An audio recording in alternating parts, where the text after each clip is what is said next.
मेरा क्या हुआ? ये देखो मेरा शरीर चल रहा है। अरे मैं हूं, अरे सुनो मैं हूं। सबसे मिलता है, उसी घर में रहता है, कहीं नहीं जाता। कि पिताजी को मांस मदिरा पसंद था तो मैं श्राद्ध में आपको वो खिलाना चाहता हूँ। क्योंकि वो यही पीते थे, यही खाते थे, जो वो खाते थे पीते थे, उनकी टेस्ट की चीजें ही तो मैं ब्राह्मण को दूंगा, और आज से श्रेष्ठ ब्राह्मण मुझे मिलेगा नहीं। तो मैं तो आप ही को खिलाना चाहता हूँ, खाओगे? घर में खीर बनती चाहता मैं भी खाऊं, लेकिन इसके पास मुंह नहीं है, दे नहीं। ये चाहता है मैं भी आराम करूं, पर दे नहीं है, कैसे आराम करोगे? तो मतलब वो मनुष्य जो मांस मदिरा का सेवन कर रहा है, मैं बोल दूं वो दानव है फिर? कहिए ओम पितृभ्यो स्वधा। फिर वो लोग कैसे श्राद्ध करें जो ये नहीं जानते कि किस तिथि में पिताजी गुजरे, माताजी गई, दादाजी गए? हमारे बच्चे, हमने इनको घर बना दिया, हमने इनके लिए ये कुछ दिया, हमने बच्चों को नौकरी लगवाई, किस किस के हाथ पैर नहीं जोड़े, सारी उम्र कमाते रहे अपने बच्चों के लिए, और देखो ये हमें नहीं दे रहे। हमें जली दे दो यार, हम कुछ ज्यादा क्या मांगो। ओम द्यौः शांति अंतरिक्षं शांति ही पृथ्वी शांतिरापः।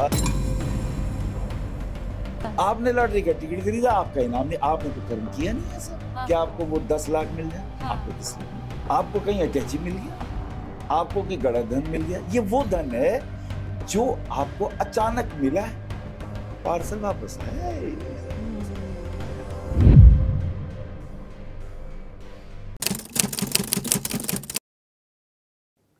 नमस्ते एवरीवन, अपनी कुर्सी की पेटी बांध लीजिए क्योंकि आप देखना शुरू कर चुके हैं take off with SKT. SKT यानी कि मैं शालिनी कपूर तिवारी।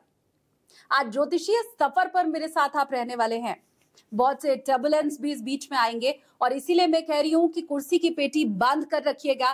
खासकर जो युवा है उनसे निवेदन मेरा ये है कि इस पॉडकास्ट को आप जरूर देखिएगा, क्योंकि हम में से ज्यादातर लोग सनातन संस्कृति की बातों को मानते हैं, उसका अनुसरण करते हैं, लेकिन कर क्यों नहीं ये नहीं जानते हैं। जो नहीं करता है उससे भी गुजारिश है कि आपकी पॉडकास्ट देखिए। करो या ना करो, कम से कम जानो उसके बारे में, ये सोचकर ज्ञान के लिए ही कम से कम इन बातों को जरूर समझना चाहिए। हमेशा पॉडकास्ट की शुरुआत के समय जो गेस्ट मेरे साथ होते हैं उन्हें मैं बोर्डिंग पास जरूर देती हूं। तो आज ये जो बोर्डिंग पास रहने वाला है वो रहेगा ज्योतिष की हर विधा में पारंगत और आध्यात्म ज्योतिष के जानकार दैवज्ञ आचार्य अनिल वत्स जी के पास। अनिल जी, राधे राधे, जय श्री कृष्ण। जय श्री कृष्ण। इसके पहले भी आपके साथ चर्चा हुई है और हमेशा ज्योतिष या सनातन के बारे में आप जो बताते हैं वो वैज्ञानिक दृष्टिकोण के जरिए, और इसीलिए मैं ये उम्मीद कर रही हूँ कि कम से कम जो जेनजी वाली जनरेशन है ना हमारी, वो आज बहुत कुछ सीखने वाली है। जरूर, भगवती ने चाहा तो ऐसा ही होगा। और शुरुआत हम कर लेते हैं पितृपक्ष के साथ, क्योंकि हर घर में पितृपक्ष के समय हमारे जो पितर हैं उनके तर्पण के लिए बहुत से उपाय किए जाते हैं, लेकिन ज्यादातर लोग ये जानते नहीं है कि वो क्यों किया जा रहा है। तो पहला सवाल तो इस क्यों के साथ ही कि क्यों किया जा रहा है। शालिनी जी, आपका बहुत बहुत धन्यवाद, आभार, क्योंकि लोक कल्याण के लिए आपने ये बड़ा सुंदर प्रश्न पूछा है। पहली बात, पितर या पितृ ये कौन है? हमारे बड़े बूढ़े, मम्मी पापा, दादा दादी, नाना नानी जो कभी थे हमारे सामने, अब नहीं है। पर कहां गए? इस 27 तत्वों वाली देह में, जैसे आपके पास भी 27 है, मेरे पास भी 27 है, लेकिन उनके पास 10 तत्व जब छिन जाते हैं, 5 महाभूत एक तो ये छिनते हैं और 5 प्राण छिनते हैं। 5 महाभूत में आकाश, आकाश से वायु प्रकट होती है, फिर अग्नि, फिर जल और फिर पृथ्वी। ये 5 महाभूत है और 5 ही प्राण है, प्राण अपान व्यान उदान समान। ये 10 चीजें जब छिनती हैं तो हम प्रेत हो जाते हैं। प्रेत का अर्थ इतना ही कि अब हम पे 10 तत्व नहीं, 17 तत्व तो हैं। इसलिए जब कभी किसी की मृत्यु होती है, यानी जब वो देह से आत्मा अलग होती है, तो वो 17 तत्वों वाला जीव हैरान होता है, मेरा क्या हुआ? ये देखो मेरा शरीर चल रहा है, अरे मैं हूं, अरे सुनो मैं हूं। वो सबसे मिलता है, उसी घर में रहता है, कहीं नहीं जाता। बरसों से जो जहां रहा है उसे छोड़ के कहां जाएगा? जिन तीर्थों में गया है वहां जाता है, जिन दोस्तों के पास गया वहां, जिन क्लबों में गया वो वहां भी जाता है, फिर लौट के घर आ जाता है। हैरान होता है, ये मेरी बात सुन नहीं रहे। कहता है सुनो, वाइफ से कहता है पागल क्यों रोई जा रही है? अरे मैं हूं, लेकिन वो देख नहीं पाती, क्योंकि ऐसे ही समझे कि पिक्सल बड़े हो गए, फैल गए, अब वो देख नहीं पा रहे। पिक्सल जब नजदीक आते हैं तो हमारी आंखों का विषय बनते हैं, पिक्सल जब बढ़ जाते हैं तो हम देख नहीं पाते। इन 17 तत्वों वाले जीव को प्रेत कहते हैं। ये भी इच्छा करता है मुझे खाने को मिले, घर में खीर बनती, चाहता है मैं भी खाऊं, लेकिन इसके पास मुंह नहीं है, देह नहीं है। ये चाहता है मैं भी आराम करूं, पर देह नहीं है, कैसे आराम करोगे? वायव्य शरीर है। ऋषि मुनियों ने सोचा इस 17 तत्वों वाली देहधारी का भी कुछ आयोजन होना चाहिए, सिर्फ सनातन धर्म में, क्योंकि आत्मा तो अजर अमर है। कृष्ण जी यही तो कहते हैं कि मृत्यु के बाद इस आत्मा को दूसरी देह मिल जाती है। वो कहते हैं ये देह मरण धर्मा है, इस मरणमय शरीर में जो चिन्मय आत्मा है वो अजर अमर है। भगवान कहते हैं वो मेरा ही अंश है, पर ये देह तो तुम्हें इस पृथ्वी से मिली। इन 5 तत्वों ने देह बनाई और आत्मा उसमें जाके रही 60-70 साल। जब शरीर छिन गया तो उसकी इच्छा करती मुझे भी कुछ मिले। तो ऋषियों ने जिस तिथि को कोई व्यक्ति देह छोड़ता है वो डेट वेरी इंपॉर्टेंट है। जैसे डेट ऑफ बर्थ इंपॉर्टेंट है, ऐसे डेट ऑफ विदाई भी इंपॉर्टेंट है। उस डेट को उन पितरों के लिए तर्पण किया जाता है, जलांजलि दी जाती है दक्षिण दिशा में मुख करके, क्योंकि यमपुरी दक्षिण दिशा में है। तो दक्षिण दिशा में मुख करके आप कोई बहुत आयोजनों में ना फंसे। देखिए ये आपकी हथेली है, हथेली के अंदर ये तर्जनी उंगली और ये अंगूठा, इसके बीच की जो जगह है इसे पितृतीर्थ कहते हैं। अच्छा। सिर्फ आप यहां से जल पितरों के लिए छोड़ दीजिए, दक्षिण दिशा की ओर मुख करके कहिए ओम पितृभ्यो स्वधा। देखिए स्वाहा, दक्षिणा और स्वधा ये अग्निदेव की 3 पत्नियां हैं। जब यज्ञ होता है तो हम कहते हैं स्वाहा। हाँ। जब पितरों के लिए किया जाता है तो हम कहते हैं स्वधा। अच्छा। जब ब्राह्मण को यज्ञ करने के बाद दक्षिणा दी जाती है, दक्षिणा भी अग्निदेव की भार्या है। बिना दक्षिणा दिए यज्ञ संपन्न नहीं होगा। इसलिए जब ब्राह्मण यज्ञ कराएगा उसकी दक्षिणा आपको, दक्षिणा मूल्य नहीं है, दक्षिणा यज्ञ के बाद दी जाने वाली वो ब्राह्मण को दिया हुआ द्रव्य है जिसके लिए वो आपसे भगवान से प्रार्थना करता है कि जिस उद्देश्य से इन्होंने जप किया, यज्ञ किया, इनका उद्देश्य हे देवताओं आप पूर्ण करें। आप जब दक्षिण दिशा की ओर जल छोड़, एक कुशा रख लीजिए हाथ में, कुशा हाथ में रखते ही सीधा जल पितरों के पास पहुंचता है।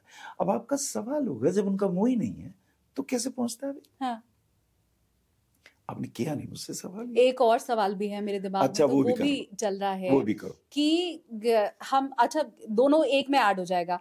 आपने कहा कि कुशा लगा के ऐसे अगर हम जल छोड़ेंगे तो वो सीधे पितरों तक जाएगा। इसी में ये सवाल मैं सोच रही हूँ कि पंडित जी को खाना खिलाएंगे तो उनके पेट में जाएगा। हाँ। वो कैसे पितरों तक पहुंच जाएगा? कमाल शालिनी, तुम्हारा जवाब नहीं, मैंने एक इशारा क्या किया, तुमने एक दूसरा सवाल भी बना दिया। बहुत अच्छी बात कही आपने। देवताओं और मनुष्यों के बीच में एक ट्रीटी है। 3 वर्ग हैं, एक है दैत्य, दानव और राक्षस का वर्ग। ये भी योनियां हैं। एक आदित्यों का तीनों अलग अलग है, दैत्य दानव राक्षस। क्योंकि कश्यप ऋषि की 3 पत्नियां थीं। अदिति से बने आदित्य, दिति से बने दैत्य, दनु से बने दानव। अच्छा। ये उन्हीं के वंशज हैं। ये भी मनुष्य जैसे हैं, कोई सींग वींग नहीं निकले हुए। अच्छा। उनके गुण अलग हैं। जैसे दानव तामसिक है, मदिरा पिएंगे, शराब पिएंगे, ऐश करेंगे, खाएंगे पिएंगे। राक्षस भी स्वच्छंद प्रकृति के। मैं 1 मिनट रोक रही हूँ। हाँ। तो मतलब वो मनुष्य जो मांस मदिरा का सेवन कर रहा है, मैं बोल दूं वो दानव है फिर? आप ये कहें कि वो स्वच्छंद प्रकृति के हैं, दनु के पुत्र हैं, स्वच्छंद हैं, जो मन में आएगा करेंगे। इस लड़की को पसंद है, उठा लेंगे उसे। अरे भाई, माँ बाप से कोई से शादी करनी है ना, नाम तो उठा के ले आएंगे, हमारी चीज है जी, हमारे पास ताकत है, हम कुछ भी कर लेंगे, बलात् उठा लाएंगे, ठोकेंगे, पीटेंगे, ना मानोगे तो मारेंगे। तो ये जो हिंसा है, ये जो बलात्कार करने की प्रवृत्ति है, ये तमस में है, तामसिक गुणों में है। ये तामसिक गुण कैसे होते हैं? आप मांस मच्छी खाएंगे, दारू वारू पिएंगे और ऐसे पदार्थ लेंगे जिसमें ऊर्जा अत्यधिक मिलती हो, तो आपके हाथ में कंट्रोल नहीं रहेगी ये ऊर्जा, स्वच्छंद हो जाएंगे और मन तो चंचल है। जो सतोगुण है वो कहता नहीं भैया देखो ये नहीं खाना, क्योंकि जैसा खाए अन्न वैसा होवे मन, हाँ। जैसा पिए पानी वैसे हो वाणी। हाँ। वहां संयम है, वहां नियम है, वहां यम है, वहां नियम है। तो वो सतोगुण है। जो बीच के हैं, थोड़े इधर भी हो लिए, थोड़े इधर भी हो, तो वो राजसिक प्रवृत्ति के हैं। अब राजा महाराजा आकेट भी करेंगे, थोड़ी पी भी लेंगे, थोड़े असुरों से भी हेलो हेलो कर लेंगे और देवताओं को भी प्रणाम कर लेंगे, वो रजोगुण है। तो ये जो 3 गुण हैं, इससे व्यक्ति के चरित्र का निर्माण होता है। उस सवाल पे आते हैं, वो जो पंडित जी ने खाया वो उनके पास कैसे पहुंचा? बात तो ये थी ना। हाँ, पेट तो उनका भरा, पंडित जी का। कीमती बात ये है कि जैसे यज्ञ करते हैं और हमने घी डाला, कितना क्विंटल घी डाल दिया, बताओ, देसी घी खिला देते किसी को तो फायदा होता, किसी को खिलाते तो 1 आध का फायदा होता, चलो 10 का फायदा होता, कितना घी खिला देंगे हम। लेकिन जब हवन करेंगे तो वो देसी घी जब अग्नि में जाएगा तो उसमें कितने ही 1200 कितने ही टन ऑक्सीजन जनरेट होगी, वो पूरे मोहल्ले के लिए काम करेगा। देसी घी एक को पुष्ट करेगा, अग्नि में जाते ही शतगुना भवित। ये क्या होता है शतगुना भवित? जैसे मान लीजिए मेरी जेब में बीड़ी का बंडल है, सिगरेट है, जेब में है, नहीं पता चलेगा। इसको अगर हम भूमि में डालें, किसी बीज को भूमि में डालें तो 1 आध पौधा निकलेगा। जल में डाल दें तो हो सकता है 2-4 पौधे निकल जाएं, उसके फूल वूल टूटे, बीज बीज बिखर जाएं। और अगर अग्नि को दे दे तो सुगंधिम पुष्टिम वर्धनम, अग्नि का स्पर्श पाते ही वो 100 गुना हो जाता है। जैसे किसी की जेब में सिगरेट हो, किसी को नहीं पता चलेगा, और बस में अगर एक जने ने बीड़ी सुलगा ली, सब खांसते फिरेंगे। अग्नि का स्पर्श मिलते ही वातावरण में फैल जाएगी वो। अब नशा हो, एक जना अगर टैबलेट ले रहा है तो एक को नुकसान है, लेकिन अगर मैं अग्नि में डाल दूं वो नशीली चीजें तो वो सब में फैल जाएंगी, सब नशीले, सब बेकार हो जाएंगे। ठीक। ऐसी ब्राह्मण जब खाता है तो पहले वो वेद मंत्र बोलता है। पहले वो कहता है कि मैं, मेरा गोत्र ये, मेरे पिता ये, माता ये, इस कार्य के उद्देश्य के लिए मैं यहां आया हूं। वो एक मंत्र पढ़ता है, हरिओम अद्वितीय ब्रह्मणि द्वितीय प्रार्देव श्वेत वराह कल्पे वैवस्य मन्वंतरे अष्टाम विशंति तमे कलयुगे प्रथम चरणे जम्बूद्वीपे भरतखंडे भारतवर्षे पुण्य क्षेत्रे।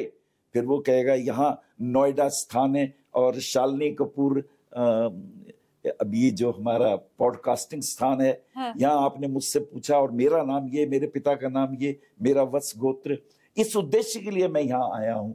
ऐसी वो मंत्र पढ़ता है, पितरों को मेरा खाया हुआ अन्न तो मैं खाऊंगा, उसका स्थूल पदार्थ तो मेरे पेट में रहेगा, लेकिन तृप्ति रूपी भाव, सुगंधी रूपी भाव, रस रूपी भाव, श्रद्धा रूपी भाव उस पितर को मिले।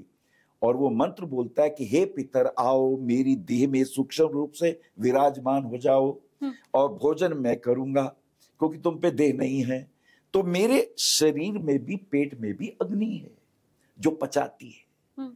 जब गुस्सा करते हो तो क्रोध माथे पे अग्नि है, हाँ। आंखों में भी अग्नि है, हाँ। वाणी में भी अग्नि है, हाँ। और नाभि में भी अग्नि है। खाया हुआ अन्न अग्नि के कारण पचेगा। यहाँ तृप्ति रूपी भाव, रस रूपी भाव, रस। जलेबी आ जाए मुंह में पानी आ जाता, अभी खाई नहीं है, पानी आ गया।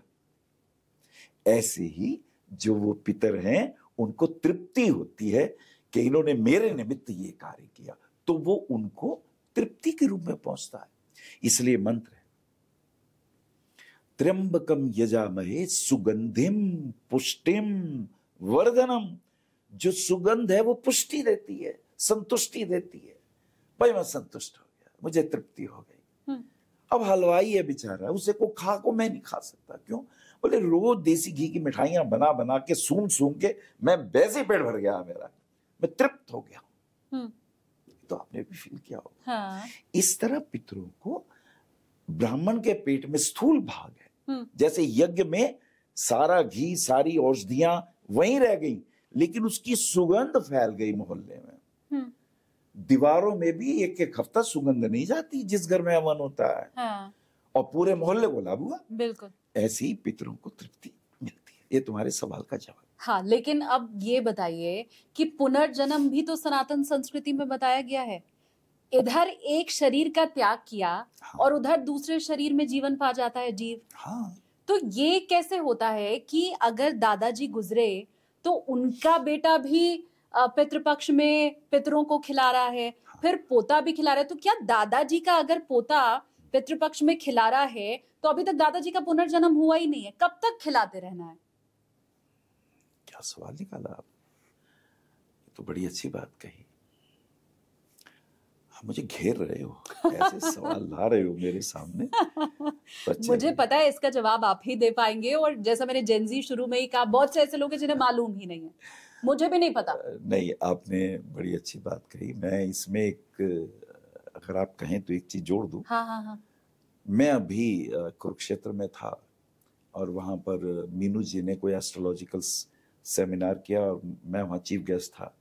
तो इसी तरीके का एक सवाल घूमता हुआ आया कि महाराज बुरा तो नहीं मानेंगे। मैं नहीं, बोले देखो मेरे पापा पक्के दारूबाज थे। अच्छा। मांस मच्छी भी खाते थे। मैं उनका श्राद्ध करना चाहता हूँ। आपसे बढ़िया योग्य विद्वान तो मुझे मिलेगा नहीं। मैं चाहता हूँ कोई योग्य विद्वान, मैं श्राद्ध करूं पिताजी का, भोजन आप करेंगे? बताइए लोग कैसे कैसे सवाल कर देते। नहीं, मतलब उसने कहा कि पिताजी को मांस मदिरा पसंद था, तो मैं श्राद्ध में आपको वो खिलाना चाहता हूँ। क्योंकि वो यही पीते थे, यही खाते थे, जो वो खाते थे पीते थे, उनकी टेस्ट की चीजें ही तो मैं ब्राह्मण को दूंगा ना। और आज से श्रेष्ठ ब्राह्मण मुझे मिलेगा नहीं, तो मैं तो आप ही को खिलाना चाहता हूँ। खाओगे? सोचो। गुस्सा आया? गुस्सा मुझे इस बात पे आया कि वो अपने पिताजी के लिए ये भी कह सकता था कि हम गरीब लोग हैं। भाई पिता की बेइज्जती नहीं करनी चाहिए सार्वजनिक रूप से कि वो दारूबाज थे। मुझे कमजोर करने के लिए, मुझे निरुत्तर करने के लिए उसने ये सवाल बनाया। वो तो कुपुत्र था। अगर सुपुत्र होता तो ये कहता मैं गरीब हूं, मैं चाहता हूं 56 भोग का प्रसाद मेरे पिताजी को मिले, 56 भोग मिले। तो पंडित जी मैं तो गरीब हूं, मैं तो पानी भी नहीं दे सकता, बस मुश्किल से पानी लाऊंगा और घर में ये एक चीनी पड़ी है, मैं बहुत गरीब हूं, पर मैं चाहता हूं 56 भोग का मिले। तो वो सुपुत्र कहलाता। पिता भी उसको आशीर्वाद देते। तो मैंने कहा बेटे उसकी तो बात बाद में करूंगा, पर ये सिद्ध हो गया तू पूरा कुपुत्र है। तू सुपुत्र नहीं है। तेरे पिताजी सही चले गए टाइम पर, लेकिन आंसर तो उसको देना चाहिए, मिलना चाहिए। तो इसमें एक दो तीन बातें समझें कि जब हम ब्राह्मण मांस मच्छी नहीं खाएगा, वो तो सात्विक है। जो वेद मंत्र बोलेगा उसका चरित्र इतना उदात्त होता है, उसे देवमय बनना पड़ता है। क्योंकि चरित्रहीना पुनंति न वेदा, चरित्रहीन को तो वेद भी पवित्र नहीं कर सकते। और जिसके पास निर्मल चरित्र है उसी के चित्र पर माला सुशोभित होती है। चरित्रहीन के चित्र पर माला भी नहीं पड़नी चाहिए। इसका आंसर शास्त्रों में दिया हुआ है। मैंने कहा नहीं बेटे हम तो देखो पूरी खाएंगे, हलवा खाएंगे, खीर भी खाएंगे, दूध भी पिएंगे, हम तो यही लेंगे। पर हम एक काम करते हैं, हम एक मंत्र पढ़ेंगे कि तुम्हारे पिता यदि मृत्यु के बाद इतने पाप कर्म किए हैं और मान लीजिए वो पिशाच हो गए हैं, राक्षस हो गए हैं, निम्न कोटि योनियों में गए हैं, हम जो मंत्र पढ़ेंगे उसमें वो चीज जो हमने खाएंगे तो हम दूध दही, खाएंगे तो हम वही पूरी हलवा, लेकिन वो ट्रांसफर हो जाएगा उनके अन्न के रूप में। हम खाएंगे इधर पूरी और हलवा, लेकिन वो वहां ट्रांसफर हो जाएगा। अगर तुम्हारे पिताजी मान लो उसके बाद यक्ष बन गए हो, तो वो यक्ष को रक्त पसंद है, खून पसंद है। भूत प्रेत यक्ष गंधर्व राक्षस ब्रह्म राक्षस वेताल कुष्मांडो भैरव डाकनी लाकनी राकनी शाकनी, ये सब ग्रेड्स हैं आत्माओं के कर्मों के हिसाब से। तो जो जिस योनि में होगा उसको उस योनि के हिसाब से मेरा खाया हुआ अन्न ट्रांसफर होके उस रूप में मिलेगा। यक्ष को वो खून में बदल जाएगा। अगर तुम्हारे पिताजी सर्प हो गए तो वायु रूप में, श्वास के रूप में वो मेरा खाया हुआ अन्न उनको प्राप्त होगा। बोले जी क्या छोड़ रहे हो जी, इसकी क्या गारंटी है? ये जो आपने बचाव तो अच्छा किया, पर इसकी गारंटी क्या है? मैंने दिया और वहां ट्रांसफर हो जाएगा, चेंज कैसे हो जाएगा? तो मैंने उसे समझाया। मैं कहा किसान था, उसका बेटा विदेश गया, उसने वहां से पिताजी को कहा पिताजी मुझे रुपयों की जरूरत है, कुछ रुपए भिजवा देंगे। किसान ने गड्ढा खोदा है, हांडी निकाली, उसमें चांदी के सिक्के भरे हुए थे और वो सीधा पोस्ट ऑफिस चला गया। को जी मेरे बेटे को ना ये पैसा भेजना। आप भेज दोगे जी? हाँ भेज देंगे। बोले गिन लेना, देखो चांदी देखो, टन प्योर चांदी की है, आवाज देख ले, इस खाली सही है, मिलावट नहीं है इसमें। बोले जी फिक्र ना करें, इसका आप चिंता ना करें, आपके ये रुपए जितने भी हैं आपके बेटे पे पहुंच जाएंगे। कुछ दिनों बाद बेटे का फोन आया पिताजी के पास, पिताजी थैंक यू वेरी मच, पैसे मिल गए। मिल गए? अरे राजा बेटा, वो देखी कैसी चांदी की सिक्के थे, टन से बोल रहे होंगे। अरे नहीं पिताजी, यहाँ करेंसी चेंज हो जाती है, इंडियन रुपीस यहाँ डॉलर में कन्वर्ट हो गए।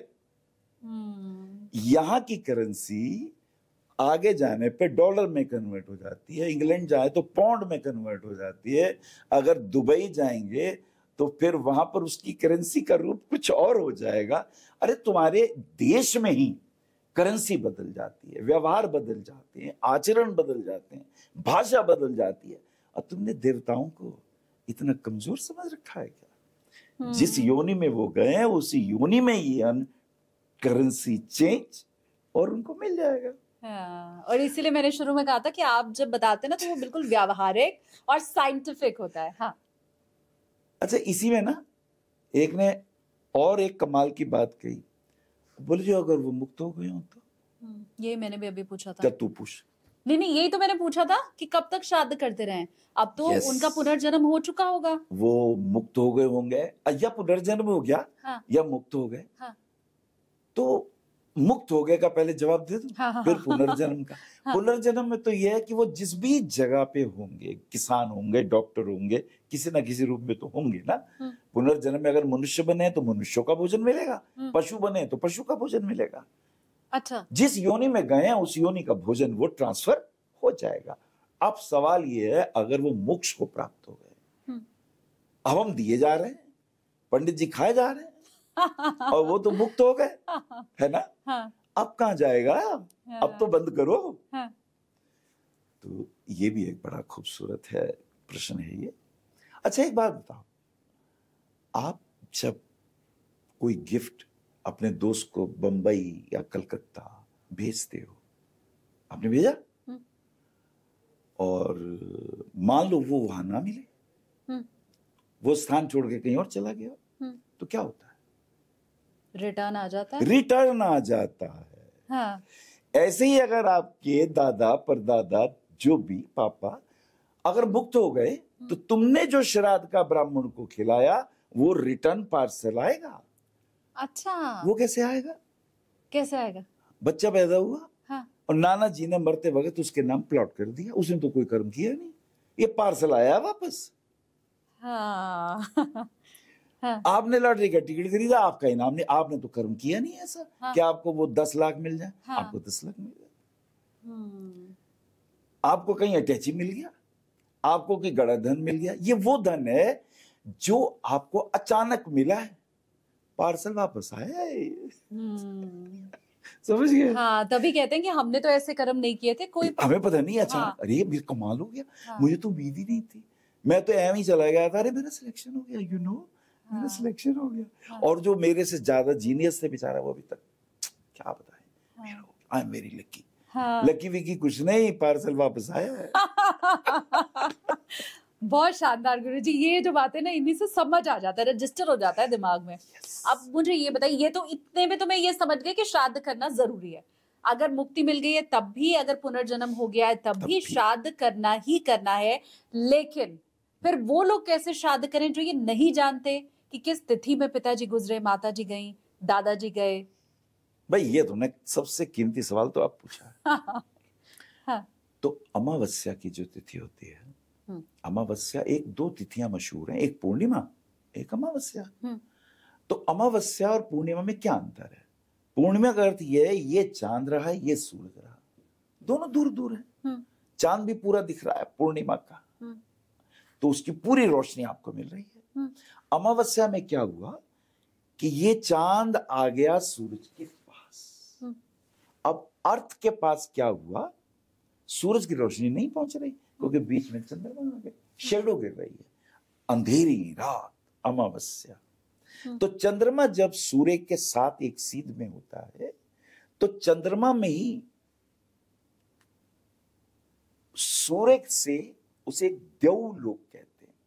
ओम द्यौः शांति अंतरिक्षगम शांति ही पृथ्वी शांतिरापः, ये एक वेद मंत्र है पूरा।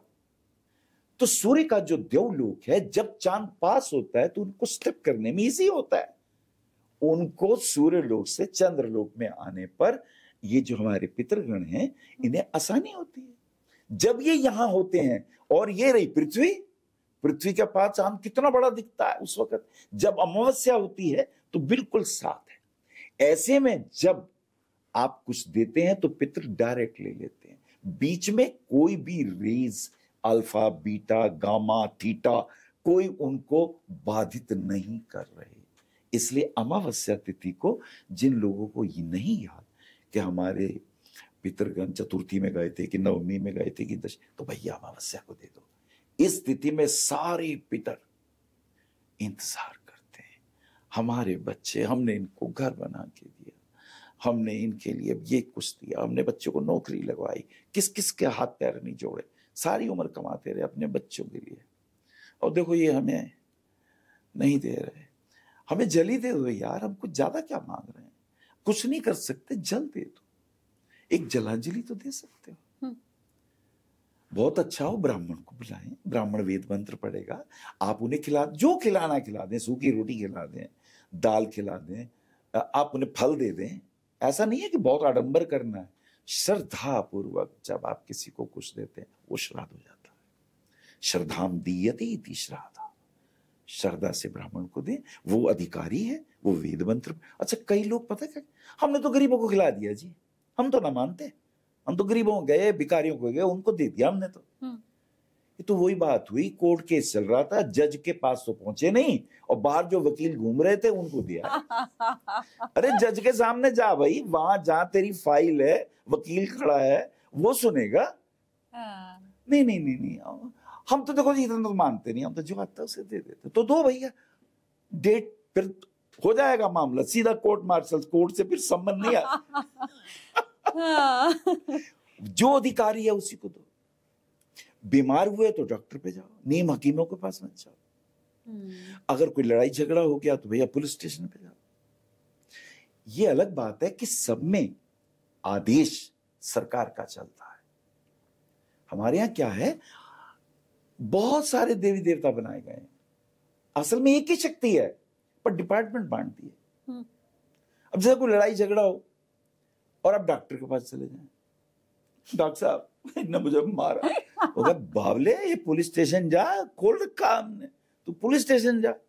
हाँ। तो पुलिस स्टेशन पे जाने पे वो आपकी सुनेगा और ठप्पा लगा के पेपर देगा कि रजिस्टर्ड, अब हम आते हैं तुम्हारा केस सुलझाने।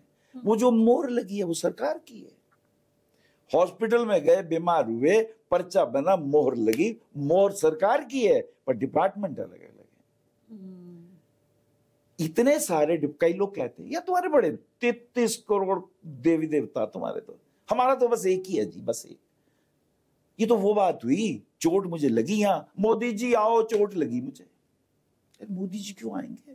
चोट लगी तो डॉक्टर पे जा, लड़ाई हुई तो वकील पे जा, पुलिस स्टेशन जा, और ज्यादा लफड़ा हो गया तो वहां चला जा। डिपार्टमेंट है ना, हर एक के काम बांट रखे, पर आदेश सरकार का है। वो जो नोट पे मोहर है ना, वो सरकार की है।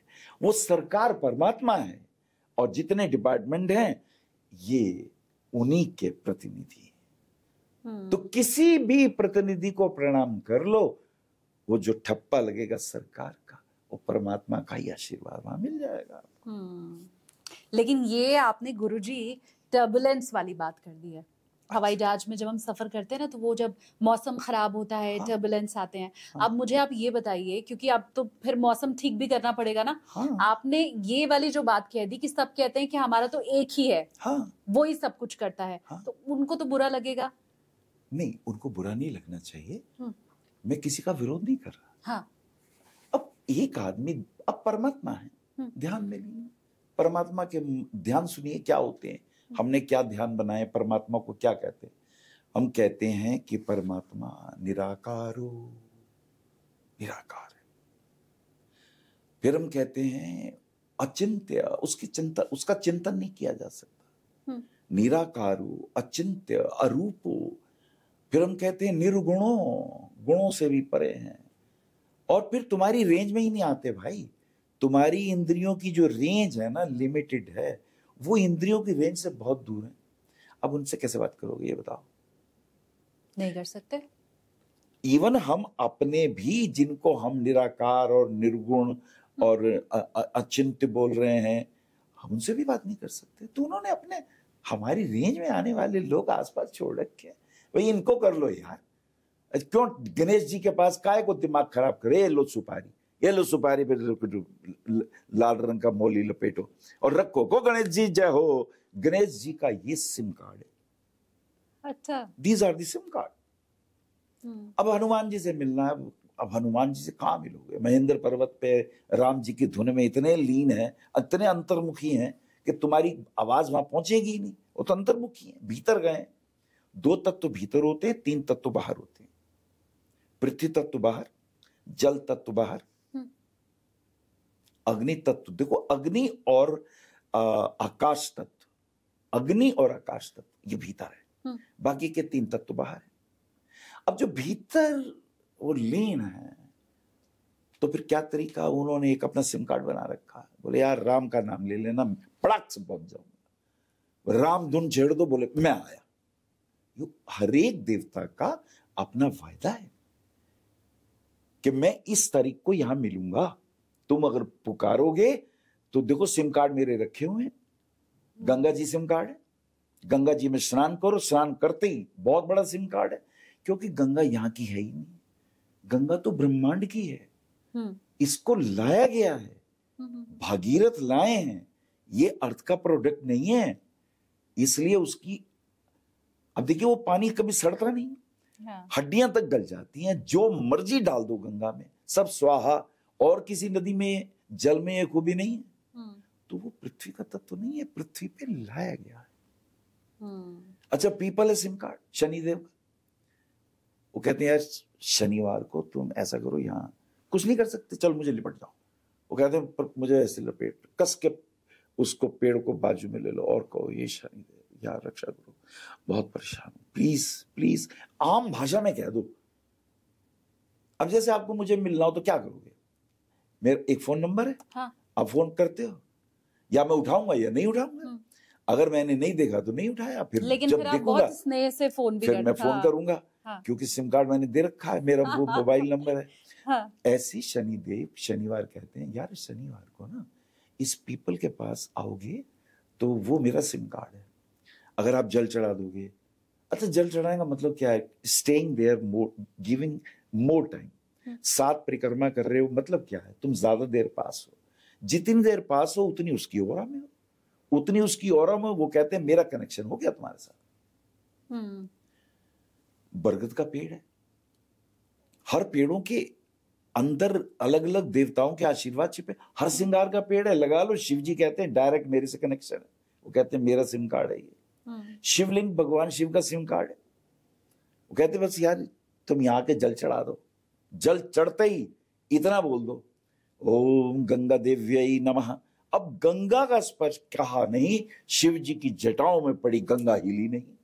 तुमने इधर गंगा बोला और शिवलिंग पे चढ़ाया, उधर शिव जी के माथे की गंगा एक्टिवेट हो गई।